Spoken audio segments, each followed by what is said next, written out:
जीवित पुत्र का व्रत किस लिए रखा जाता है, क्यों रखा जाता है। हमारी माताएं, हमारी बहनें जीवित पुत्र का व्रत क्यों रखती हैं, आज आप लोग श्रवण करें। और जो माताएं बहनें जीवित पुत्र का व्रत करती हैं वो इस कथा को अवश्य सुनें, क्योंकि जीवित पुत्र का व्रत, उसका नाम भी है जीवित पुत्र का व्रत। तो हमारे बच्चों की दीर्घ आयु के लिए, हमारे बच्चे की लंबी आयु के लिए जीवित पुत्र का व्रत रखा जाता है। और यह व्रत बहुत ही कठिन होता है। व्रत के एक दिन पहले से ही इसका नियम और विधि हमारी माताएं और बहनें चालू कर देती हैं। पहले दिन माताएं बहनें शुद्ध भोजन करती हैं और सायंकाल में नीम की दातुन करती हैं। नीम की दातुन करने के बाद वो स्नान करके जीवित पुत्र का, जीवोद्धान भगवान का ध्यान करती हैं, आवाहन करती हैं। इस तरह से अपनी पूजा को वो लोग प्रारंभ करती हैं। फिर अगले दिन जीवित पुत्र का व्रत रखती हैं और वो व्रत बिना कुछ खाए, बिना कुछ पिए, उसमें पानी, अन्न, जल कुछ भी नहीं लिया जाता है, सबको त्यागना पड़ता है। जीवित पुत्र का व्रत बहुत कठिन होता है। तो जीवित पुत्र का व्रत आप लोग इस वीडियो के माध्यम से सुनें और इसका लाभ प्राप्त करें। देखिए, जीवित पुत्र का व्रत जो है बहुत ही अद्भुत है। मैं कथा में आप लोगों को सुनाऊंगा, आप लोग इस कथा को अवश्य सुनें। और जो माताएं बहनें जीवित पुत्र का व्रत रखती हैं उनको तो अति आवश्यक होता है जीवित पुत्र का व्रत का कथा सुनना। तो आइए कथा प्रारंभ करते हैं। बोलिए श्री परम पूज्य गुरुदेव भगवान की जय। ओम मुखं करोतु वाचालं पंगुं लंघयते गिरिं यत्कृपातमहं वन्दे परमानंद माधवम्। अत श्री जीवित पुत्र का व्रत कथा प्रारंभ। इस व्रत को पुत्रवती स्त्रियां पुत्र के जीवन रक्षा के उद्देश्य से करती हैं। इस व्रत के करने से जो माताएं रखती हैं उनके पुत्र की दीर्घ आयु बढ़ती है, लंबी आयु उस बच्चे को प्राप्त होती है, पुत्र शोक नहीं होता।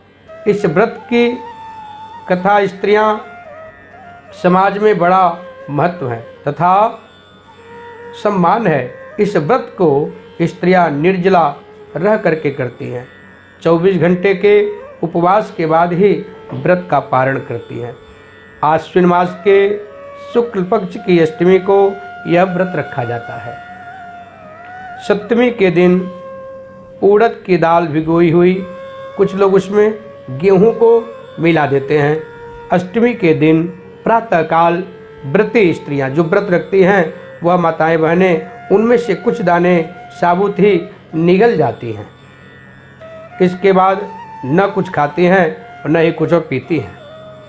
उस दिन उड़द तथा गेहूं के दाने का बहुत ही ज़्यादा महत्व है।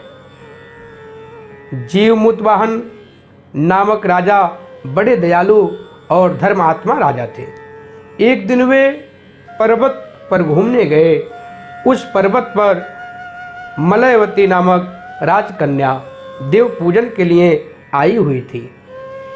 वहाँ एक दूसरे को देखते ही उनके मन में, हृदय में प्रेम और परस्पर प्रेम दर्शन का यह दृश्य राजकुमार के भाई ने देखा था। देव पूजन के बाद राजकुमारी अपने भाई के साथ लौट गई। तत्पश्चात जीवमुतवाहन जब पर्वत पर भ्रमण कर रहे थे तब उन्हें अचानक किसी का रोने का आवाज़ सुनाई दिया। जैसे रोने का आवाज़ सुनाई दिया वे उस आवाज़ की ओर चल दिए। जैसे जीवमुतवाहन राजा थोड़ी दूर जाकर उन्हें देखा कि शंखचूड़ सांप की माँ रो रही है। जो शंखचूड़ था उसकी माँ रो रही है, उन्होंने जाकर के उससे रोने का कारण पूछा। तो उसने बताया कि उसका पुत्र, मात्र उसका एक ही पुत्र था और आज गरुड़ के भोजन के लिए जाने वाला है। गरुड़ का रोज नियम था, उस नगर में जितने भी पुत्र प्राप्त होंगे, जैसे ही उनके घर में जन्म होगा वह पुत्र को गरुड़ को सौंप दे और वह गरुड़ अपना भोजन बना लेता था, उनका भक्षण कर लेता था। इस कारण उस नगर के सभी लोग बहुत ज़्यादा दुखी थे, बहुत चिंतित थे। तो जैसे ही जीवमुत वाहन भगवान को वह चंद्र शंखचूड़ की माँ इस प्रकार से सारा व्यथा बताई, तब जीवमुत वाहन भगवान का हृदय द्रवित हो गया, बहुत ही वह कष्टमय हो गए और अपन मन में सोचने लगे कि यह कैसा दिन मैं देख रहा हूँ जो माताएं अपने पुत्र को, अपने संतान को बचा नहीं पा रही हैं। उनके पुत्र को गरुड़ अपना भोजन बना ले रहा है, उनको मार दे रहा है। बहुत दुखी हुए। दुखी होकर के वे स्वयं गरुड़ के भोजन के लिए राजा जीवमुत वाहन तैयार हो गए। भोजन के लिए नियम स्थान पर जाकर के जीवमुत वाहन भगवान वहाँ राजा लेट गए और लेट करके नियत स्थान पर आकर गरुड़ ने जब जीवमुत वाहन राजा को चोंच से प्रहार किया, किंतु वे शांत भाव से पड़े रहे। वहाँ बिल्कुल न तो राजा जीवमुत वाहन हिले न डुले, वह चोंच पे चोंच गरुड़ मारा जा रहा है, किंतु वह शांत भाव से पड़े रहे और हिले भी नहीं। चोंच में जब सांप का सर्प नहीं था तो उसने नीचे देखा, जिससे गरुड़ को आश्चर्य हुआ। वह सोचने लगा यह कौन पड़ा है। जब गरुड़ ने उसे खाना बंद कर दिया तो जीवमुत वाहन ने पूछा, आपने खाना बंद क्यों कर दिया? आप मुझे खाओ, मेरी नसों में अब भी रक्त प्रवाहित हो रहा है, मेरे शरीर का मांस है, लगता है कि अभी तुम्हारी भूख मिटी नहीं है। ऐसे जीवमुत वाहन को पहचान कर पश्चाताप करने लगा वह गरुड़, और गरुड़ ने शांत भाव से सोचा यह तो दूसरे के लिए प्राण दे रहा है और मैं एक हूँ कि प्रतिदिन अपनी भूख मिटाने के लिए दूसरे के बच्चों का जान लेता हूँ।